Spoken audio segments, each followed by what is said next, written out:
नमस्कार दोस्तों, स्वागत है आपका हमारे यूट्यूब चैनल पर। आज का जो हमारा टॉपिक है वो है हमारा ज़िला सीरीज़ का 7वां ज़िला देहरादून ज़िला। इस वीडियो में हम देहरादून ज़िले से जितने भी इम्पोर्टेंट क्वेश्चन बन सकते हैं उनकी बात करेंगे। और ये जो वीडियो है आपकी, ये आपके आने वाले जितने भी एग्ज़ाम हैं उनके लिए बहुत ही इम्पोर्टेंट होने वाली है। तो आप सभी से अनुरोध है, प्लीज़ वीडियो को ध्यान से देखें और जो हमारी ये सीरीज़ चल रही है इसके शॉर्ट नोट्स बनाने की कोशिश करें। और हमें ज़रूर बताएं कि आपको हमारी सीरीज़ कैसी लगती है। और अगर आपको वीडियो पसंद आती है तो प्लीज़ वीडियो को लाइक करें, शेयर करें और कमेंट करके ज़रूर बताएं कि आपको हमारी वीडियो कैसी लग रही है। तो चलो आज की वीडियो को शुरू करते हैं, जो कि हमारा देहरादून ज़िला। तो आज का जो हमारा ज़िला है वो है आपका देहरादून ज़िला। तो आज हम देहरादून ज़िले की बात करेंगे। तो जैसे सभी ज़िलों के शुरुआत करते हैं वैसे इस प्रकार से इस ज़िले के पहले भौतिक आधारों की बात करेंगे। तो हमारा जो देहरादून ज़िला है उसकी जो स्थापना हुई थी वो ये आपकी 1817 में, यानी देहरादून ज़िले को 1817 में आपका ज़िला बनाया गया था। अगर बात करें इसके क्षेत्रफल की तो देहरादून ज़िले का जो क्षेत्रफल है वो है आपका 3088 वर्ग किलोमीटर। अगर जनसंख्या की बात करें तो पूरे उत्तराखंड की 16.82% जनसंख्या आपकी देहरादून में निवास करती है। और अगर बात करें तो जनसंख्या के हिसाब से दूसरे नंबर पे आपका देहरादून, यानी उत्तराखंड में अगर जनसंख्या पूछी जाए तो जनसंख्या के आधार पे पहले नंबर पे आपका हरिद्वार है और दूसरे नंबर पे आपका देहरादून है। वहीं अगर साक्षरता की बात करें तो देहरादून की जो टोटल साक्षरता है वो है 84.25%। 84.25%। और साक्षरता के हिसाब से देहरादून उत्तराखंड में सर्वाधिक साक्षर जिला है। तो साक्षर के हिसाब से सबसे अधिक साक्षर जिला है आपका देहरादून, और देहरादून की साक्षरता है आपकी 84.25%। वहीं अगर इसमें पुरुष साक्षरता की बात करें तो इसकी जो पुरुष साक्षरता है वो है आपकी 89.40% और महिला साक्षरता है 78.50%। और महिला साक्षरता में भी देहरादून आपके पहले नंबर पे है। तो टोटल साक्षरता में भी नंबर 1 पे और महिला साक्षरता में भी आपका देहरादून पहले नंबर पे है। वहीं 10 की वृद्धि की बात करें तो देहरादून की जो 10 की वृद्धि है वो है आपका 32.33%। 32.33% इसकी 10 की वृद्धि है और 10 की वृद्धि के मामले में भी ये आपका दूसरे नंबर पे है। तो 10 की वृद्धि में भी दूसरे नंबर पे आपका देहरादून। वहीं जनघनत्व की बात करें तो इसका जो जनघनत्व है वो है आपका 549। जनघनत्व कितना है? 549। और जनघनत्व में ये तीसरे नंबर पे है। जनगणना में कितने नंबर पे है? तीसरे नंबर पे आपका देहरादून। अगर लिंगानुपात की बात करें तो इसका जो लिंगानुपात है वो है आपका 902। देहरादून का लिंगानुपात है 902। लिंगानुपात यानी 1000 पुरुषों पर कितनी स्त्रियां हैं, तो 902 इसकी स्त्रियां हैं। और अगर शिशु लिंगानुपात की बात करें, शिशु लिंगानुपात यानी 0 से 6 वर्ष के बीच, तो इसका जो शिशु लिंगानुपात है वो है आपका 889। टोटल लिंग अनुपात 902 और शिशु लिंग अनुपात 889 है आपके देहरादून का। और ये जो देहरादून है आपका, ये सर्वाधिक नगरीय प्रतिशत वाला जिला है। तो उत्तराखंड का जो सर्वाधिक नगरीय प्रतिशत वाला जिला है वो भी आपका देहरादून है। अब बात करते हैं देहरादून की सीमाओं की। तो देहरादून की 2 पड़ोसी राज्यों से सीमा लगती है, एक आपका हिमाचल प्रदेश और यूपी। यानी देहरादून आपका हिमाचल प्रदेश और यूपी से क्या बनाती है? अपनी सीमा साझा करता है। ये तो हो गए पड़ोसी राज्य। वहीं अगर पड़ोसी जिलों की बात करें तो देहरादून की एक तो उत्तरकाशी सीमा लगती है, एक टिहरी से, एक पौड़ी से और एक हरिद्वार से। यानी देहरादून की 4 जिलों से सीमा लगती है, उत्तरकाशी, टिहरी, पौड़ी और हरिद्वार। वहीं बात करें इसके नाम की उत्पत्ति की, यानी देहरादून का नाम की उत्पत्ति कहाँ से हुई, तो ये जो देहरादून है आपका, ये द्रोण घाटी में आता है। और आपका अगर इसका आकार देखोगे तो एक द्रोण यानी एक धनुष के रूप में दिखाई देता है आपका ये देहरादून। और इसका जो उत्पत्ति है वो आपकी द्रोण घाटी से हुई है। कहा जाता है कि गुरु राम राय द्वारा, यानी एक गुरु राम राय हैं आपकी, इन्होंने देहरादून में डेरा डाला यानी अपना एक निवास स्थान बनाया। और डेरा डालने के कारण इसका नाम पड़ा देहरादून। डेरा डालने के कारण देहरादून। और कुछ लोग मानते हैं कि गुरु राम राय द्वारा यहाँ पर अपने देह त्याग, यानी इनकी मृत्यु यहीं हुई थी और इन्होंने अपने देह का त्याग भी यहीं किया था, तो इससे इसका नाम पड़ा देहरादून। तो दोनों ही आधार हैं, नाम एक ही है गुरु राम राय, या तो उनके डेरा डालने के कारण या फिर इनके देह त्याग कारण के नाम इसका देहरादून पड़ा। और गुरु राम राय ने यहाँ पर 1699 में एक गुरुद्वारे का निर्माण कराया और इस जो गुरुद्वारे की जो शैली थी वो थी आपकी मुगल शैली। तो ये इंपॉर्टेंट है कि गुरु रामराज द्वारा देहरादून में गुरुद्वारे की स्थापना कब की गई, 1699 में। और इस गुरुद्वारा की जो शैली है वो है आपकी मुगल शैली। 1699 में इसका निर्माण कराया और 1707 में पंजाब कौर एक महिला है, इन पंजाब कौर ने इस गुरुद्वारे का भव्य निर्माण कराया। यानी गुरु रामराज ने इसका केवल निर्माण कराया और उसका भव्य रूप से निर्माण जो कराया वो पंजाब कौर ने 1707 में किया। और इसी गुरुद्वारे में एक मेला लगता है, इंपॉर्टेंट मेला, झंडा मेला। तो पेपर में पूछ सकता है झंडा मेला कहाँ लगता है, तो आपको ध्यान रखना है देहरादून में। और ये जो झंडा मेला लगता है होली के 5वें दिन लगता है, यानी जिस दिन होली है उसके 5वें दिन बाद ये झंडा मेला लगता है आपके यहीं देहरादून के गुरुद्वारे में। बात करें तो 1817 में इसे जिला बनाया गया और जिस समय देहरादून को जिला बनाया गया उस समय इसे मेरठ मंडल के अंतर्गत रखा गया। तो जब देहरादून को जिला बनाया गया तो उसे मेरठ मंडल में डाला गया और 1975 में इसे गढ़वाल मंडल में शामिल किया गया। तो दोनों ही ध्यान रखना, 1817 में जिला बनाया तो उस समय डाला गया मेरठ मंडल में, और 1975 में इसे कहाँ डाल दिया गया, आपके गढ़वाल मंडल के अंतर्गत रख दिया गया। जो देहरादून है ये आपके दून क्षेत्र में आती है। और दून क्षेत्र क्या होते हैं, तो लघु हिमालय और शिवालिक हिमालय के मध्य का जो क्षेत्र होता है उसे दून या द्वार कहते हैं। तो पूछ सकता है लघु और शिवालिक हिमालय के क्षेत्र के मध्य कौन सा क्षेत्र है, दून। या फिर इस तरीके से पूछे दून किन दो हिमालयों के मध्य है, तो लघु और शिवालिक हिमालय के मध्य है आपका दून। यहाँ की जो प्रमुख नदियाँ हैं उनमें से एक है आपकी यमुना, एक है टॉस। यमुना की बात करें तो ये जो यमुना नदी है ये 136 किलोमीटर बहती है, वहीं टॉस 148 किलोमीटर बहती है। और ये यमुना और टॉस नदी देहरादून में एक डाक पत्थर है जो कि आपका कालसी के पास है। तो देहरादून के डाक पत्थर कालसी के पास यमुना और टॉस नदी आपस में मिलती है।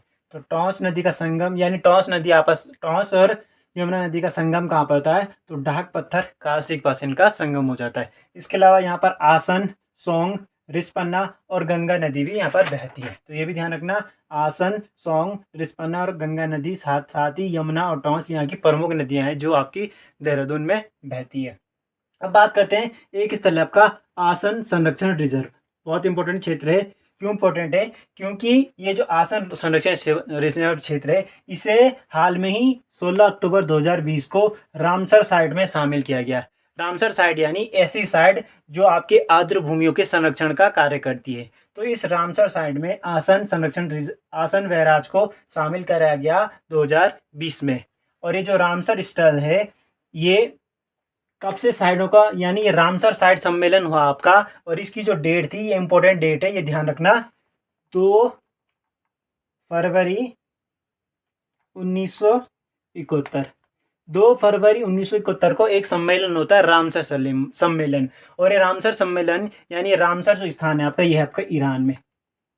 तो रामसर सम्मेलन होता है आपका ईरान में और वहाँ पर ये घोषणा की जाती है कि जो भी आर्द्र भूमि के लिए महत्वपूर्ण क्षेत्र होंगे उनका संरक्षण किया जाएगा। तो इसी के अंतर्गत इसे रामसर साइट में शामिल किया गया और ये उत्तराखंड का पहला रामसर स्थल है और भारत का 38वें नंबर का रामसर स्थल था।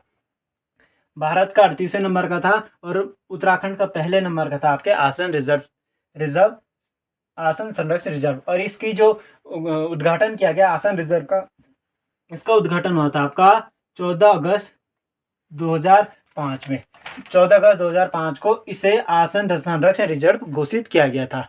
14 अगस्त 2005 को। और ये जो रामसर ये आसन संरक्षण रिजर्व है इसे प्रवासी पक्षियों का ऐसगा कहा जाता है। तो पेपर में पूछ सकता है कि उत्तराखंड में किस स्थल को प्रवासी पक्षियों का ऐसगा कहा जाता है, तो आसन संरक्षण रिजर्व है, इसे प्रवासी पक्षियों का ऐसगा कहा जाता है। और इसे रामसर साइट में शामिल किया गया जो कि उत्तराखंड का एकमात्र रामसर साइट है जो कि उत्तराखंड का इस साइट में सम्मिलित किया गया है आपका आसन संरक्षण रिजर्व। इसके बाद बात करते हैं हम यहाँ की जो कि देहरादून की प्रमुख परियोजनाएं या फिर बांध है। इसमें जो परियोजनाएं यमुना नदी पर है पहले उनकी बात करते हैं। तो यमुना नदी पर पहली जो परियोजना है वो है आपकी व्यासी बांध परियोजना। दूसरी जो इम्पोर्टेंट परियोजना है वो है आपकी लखवाड़ बांध परियोजना। ये जो लखवाड़ बांध परियोजना है 1976 में इसे सरकार की मंजूरी मिली। 1976 में सरकार की मंजूरी मिली। 1986 में इसे पर्यावरण की मंजूरी मिल गई थी और 1987 से इसमें कार्य प्रारंभ हुआ। तो 1987 से इसमें कार्य प्रारंभ हुआ और 2008 को ये राष्ट्र को परियोजना घोषित हो गई, यानी राष्ट्र की परियोजना घोषित हो गई 2008 में। इसकी लखवाड़ बांध की परियोजना की बात करें तो ये 204 मीटर ऊंचा है और इस लखवाड़ बांध की परियोजना को जो फायदा होगा वो 6 राज्यों को होगा। और 6 राज्य कौन कौन से इंपॉर्टेंट है, पूछ सकता है कि निम्नलिखित में से कौन सा राज्य लखवाड़ बांध परियोजना से जुड़ा हुआ है या फिर जुड़ा हुआ नहीं है। तो 6 राज्य हैं जिससे लखवाड़ बांध परियोजना का फायदा होगा। उसमें से उत्तराखंड, पहला है आपका उत्तराखंड, दूसरा है आपका हिमाचल प्रदेश, तीसरा है आपका उत्तर प्रदेश, फिर है हरियाणा, दिल्ली और राजस्थान। ये 6 राज्य हैं जिन्हें इस लखवाड़ बांध परियोजना से सहयोग मिलेगा। उत्तराखंड, उत्तर प्रदेश, हिमाचल प्रदेश, हरियाणा, दिल्ली जो कि एक केंद्र शासित प्रदेश है, और राजस्थान। इन 5 राज्यों को इस लखवाड़ बांध परियोजना से फायदा मिलेगा और सर्वाधिक जो फायदा होगा वो आपका हिमाचल प्रदेश का होगा 47%।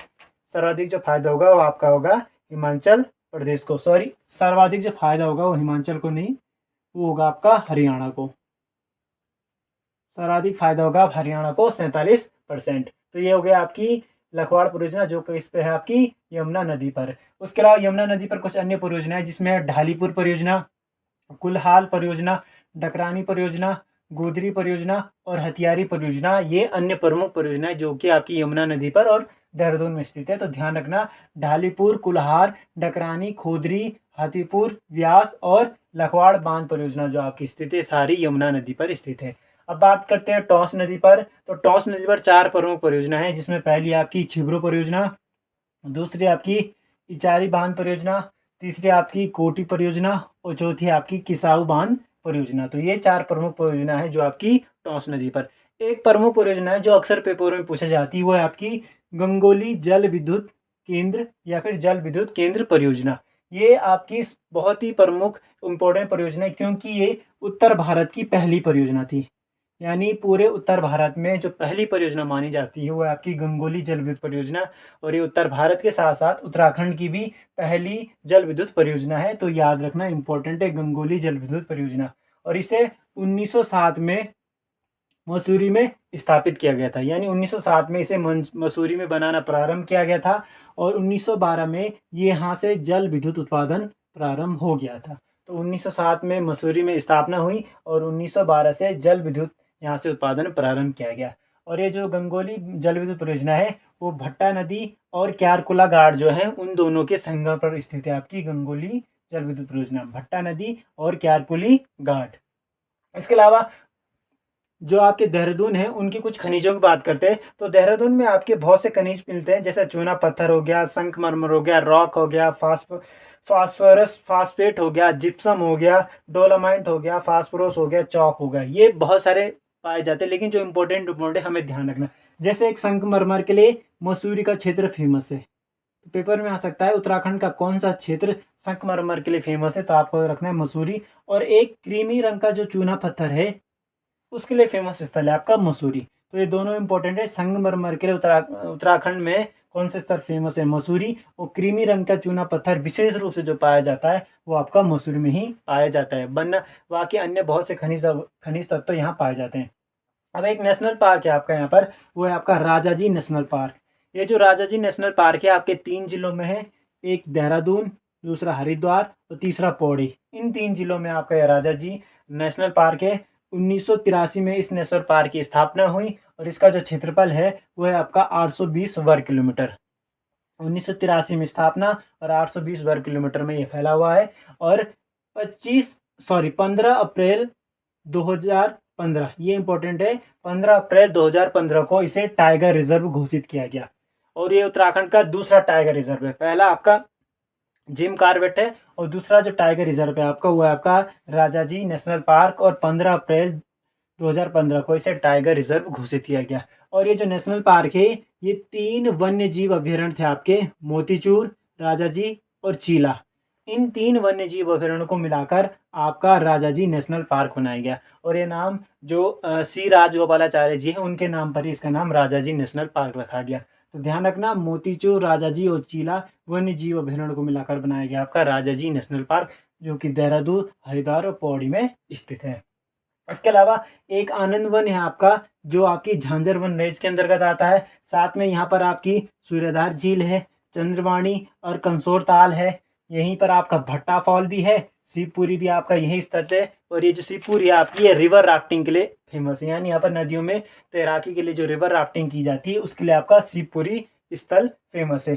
साथ में यहाँ पर एक मालसी डियर पार्क है, और इस मालसी डियर पार्क का नाम अब देहरादून जू जू रख दिया गया है। इस मालसी डियर पार्क का वर्तमान नाम देहरादून जू कर दिया गया है। यहीं पर आपका खलंगा का स्मारक है, जहाँ पर आपका खलंगा का युद्ध हुआ था गोरखों और अंग्रेजों के बीच, तो उनका स्मारक भी यहाँ पर खलंगर है। साथ में यहाँ शत्रुघ्न मंदिर भी है, बैराटगढ़ भी है, और शिवानंद झूला भी है, जो कि आपका रामशिला के नाम से भी जाना जाता है। तो ये शिवानंद झूला भी आपका यहीं देहरादून में ही स्थित है। इसके आगे अगर हम बात करें, तो अब हम बात करेंगे जो देहरादून के प्रमुख संगठन या फिर जो देहरादून में प्रमुख संस्थान स्थापित है उनकी बात करेंगे। तो इसमें पहला है आपका भारतीय वन अनुसंधान संस्थान, जिसे FRI कहते हैं। भारतीय वन अनुसंधान संस्थान FRI, इसकी जो स्थापना की गई थी आपकी 1906 में की गई थी आपकी देहरादून में। उसके अलावा दूसरा आपका सर्वे ऑफ इंडिया। यह जो सर्वे ऑफ इंडिया है, इसकी स्थापना 1767 में कलकत्ता में की गई थी।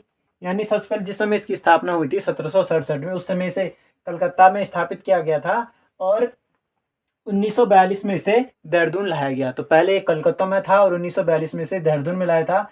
ये जो सर्वे है आपका सर्वे ऑफ इंडिया, ये मानचित्रों का सर्वे करता है, यानी जो मानचित्र बनाए जाते हैं उनका ये सर्वे करता है। और इसी सर्वे ऑफ इंडिया ने भारत का पहला टिकट जारी किया था 1854 में।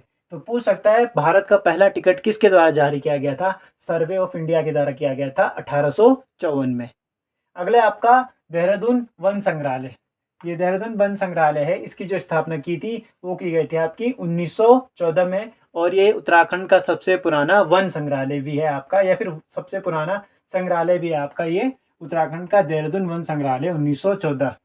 उसके अलावा अगला है आपका इंडियन इंस्टीट्यूट ऑफ पेट्रोलियम।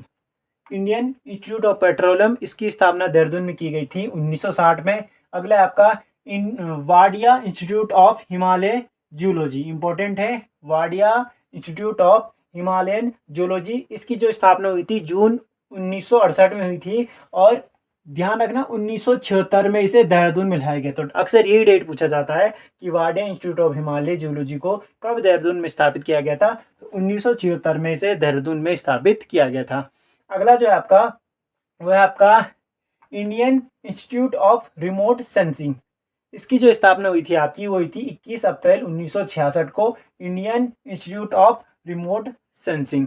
अगला आपका वो है आपका ONGC, oil natural gas corporation आपकी। इसकी जो स्थापना हुई थी आपकी देहरादून में, वो आपकी 14 अगस्त 1956 में। तो ONGC का एक संयंत्र आपका लगाया गया है देहरादून में, और ये लगाया गया था आपका 14 अगस्त 1956 को।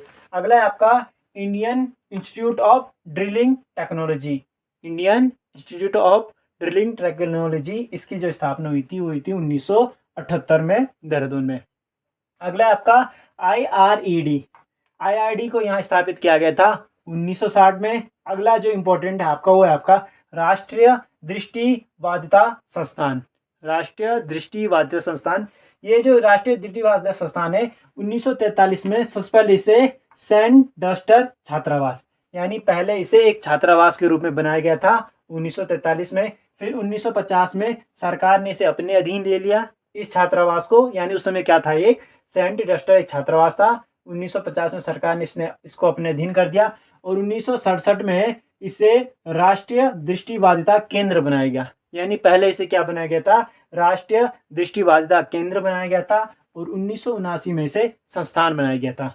1967 में राष्ट्रीय दृष्टिवादिता केंद्र और 1979 में राष्ट्रीय दृष्टिवादिता संस्थान बना दिया गया था आपका ये राष्ट्रीय दृष्टिवादिता संस्थान। और 1982 को इसे पंजीकरण कर दिया गया था आपके एक संस्थान के रूप में। तो ये आपका राष्ट्रीय दृष्टिवादिता संस्थान जो कि आपका इम्पोर्टेंट है। अगला है आपका भारतीय पुरातत्व सर्वेक्षण, तो इसकी स्थापना की गई 1861 में।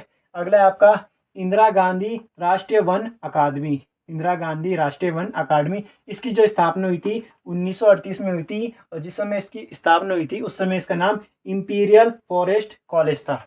1938 में जब इसकी स्थापना हुई तो उस समय इसका नाम इंपीरियल फॉरेस्ट कॉलेज रखा गया था, और इसका जो वर्तमान नाम दिया गया वो 1987 में दिया गया। यानी इसका वर्तमान नाम कब किया गया? 1987 को। अगला आपका उत्तराखंड राज्य विज्ञान एवं प्रौद्योगिकी परिषद।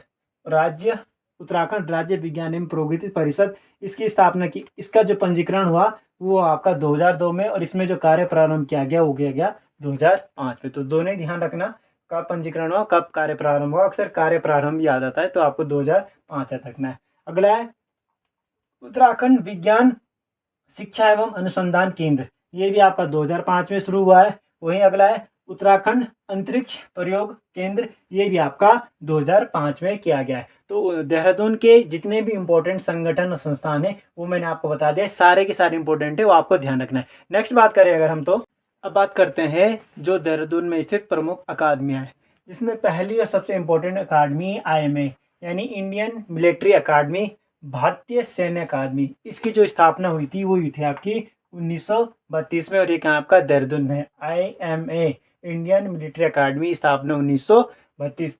अगला है आपका इम्पोर्टेंट लवासना, यानी UPSC, जो भी लोग UPSC एग्जाम देखते हैं उनका ड्रीम होता है इस लवासना में जाने का।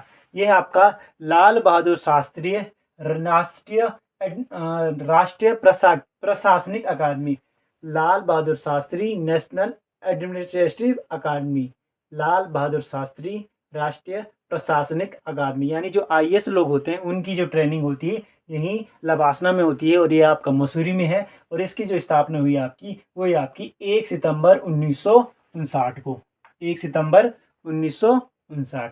अगला आपका पंडित पीताम्बर दत्त बर्तवाल हिंदी अकादमी। ये जो पंडित पीताम्बर दत्त बर्तवाल हिंदी अकादमी है, इसकी जो अधिसूचना यानी इसकी नोटिफिकेशन जो आई कि हम इसे बनाएंगी, वो आई थी आपकी 9 सितंबर 2009 को। 9 सितंबर 2009 को इसकी अधिसूचना आई। वहीं 11 फरवरी 2010 को, 11 फरवरी 2010 को क्या हुई, इसकी नियमावली बनाई गई कि हमें इस प्रकार से कार्य करेंगे। और 24 फरवरी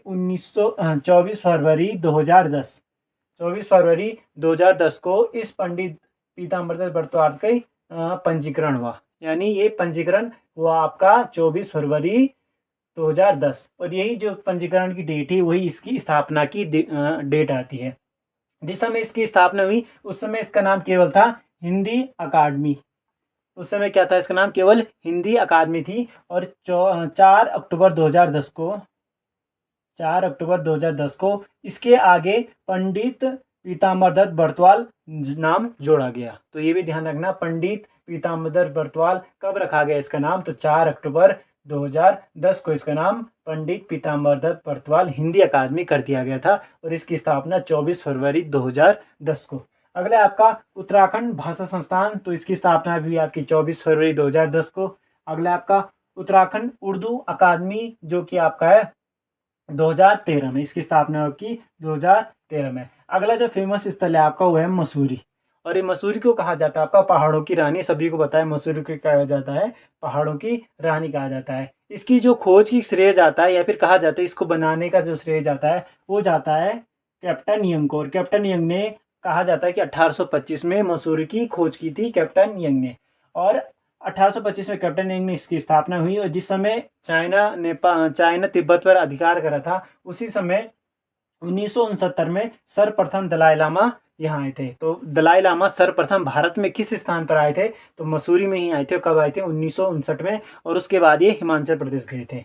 तो 1959 में दलाई लामा मसूरी में आए थे। और जो मसूरी है इसे गंगोत्री और यमुनोत्री का प्रवेश द्वार कहा जाता है। गंगोत्री और यमुनोत्री का प्रवेश द्वार भी मसूरी कहा जाता है। मसूरी में ही आपकी लाल टिब्बा और गनहिल 2 पहाड़ियाँ पाई जाती है। यहीं पर आपका भद्रज और ज्वाला देवी जी का भी मंदिर आपका मसूरी में ही स्थित है।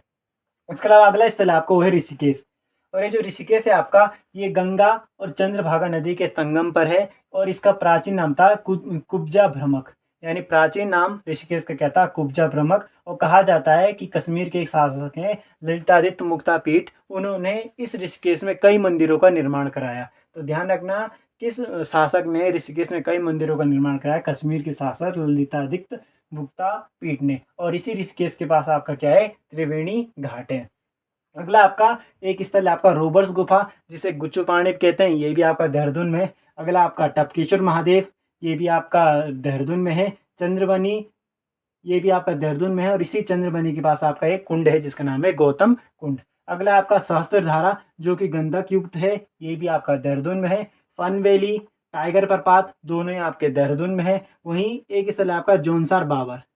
ये जो जोनसार बाबर है ये फेमस है आपके लिए कालसी के लिए। यहाँ पर आपका एक कालसी का शिलालेख है, और एक कालसी आपका यमुना नदी के पास है। और कालसी का जो शिलालेख है वो अशोक का शिलालेख है, और इस शिलालेख की जो भाषा है वो आपकी पाली भाषा है, और इसकी जो लिपि है वो आपकी ब्राह्मी लिपि है।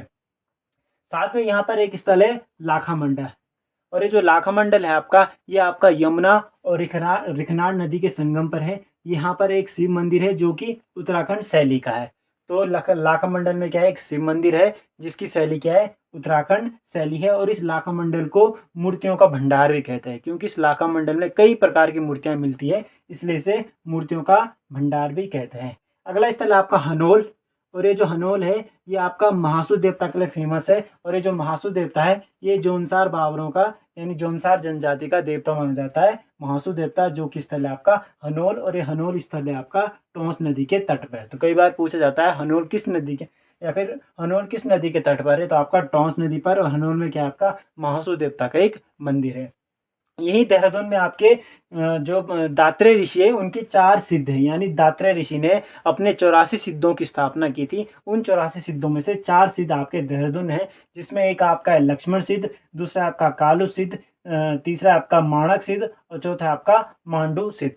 तो ये 4 सिद्ध आपके कहाँ है, आपके देहरादून में स्थित है। वहीं ये जो ऋषिकेश है यहीं पर है आपका एक भारत मंदिर है, जो कि ऋषिकेश का सबसे प्राचीन मंदिर है। तो ये था आपका देहरादून डिस्ट्रिक्ट। आई होप जितने भी इसके इंपॉर्टेंट फैक्ट थे वो सारे मैंने आपको बता दिए हैं। अब आपको क्या करना है, परीक्षा वाणी से देखना है, अगर कोई फैक्ट छूट गया तो उसे नोट कर देना। वैसे मैंने कोशिश की थी कि इसमें सारे फैक्ट जो आपको कंप्लीट हो गए हैं। तो आज की वीडियो में इतना ही, मिलते हैं कल, मिलते हैं फिर नई वीडियो के साथ। तब तक के लिए धन्यवाद। और आप सभी से अनुरोध है, प्लीज़ वीडियो को लाइक करें, शेयर करें और कमेंट करके हमें ज़रूर बताएं कि आपको हमारी वीडियो कैसी लगती है।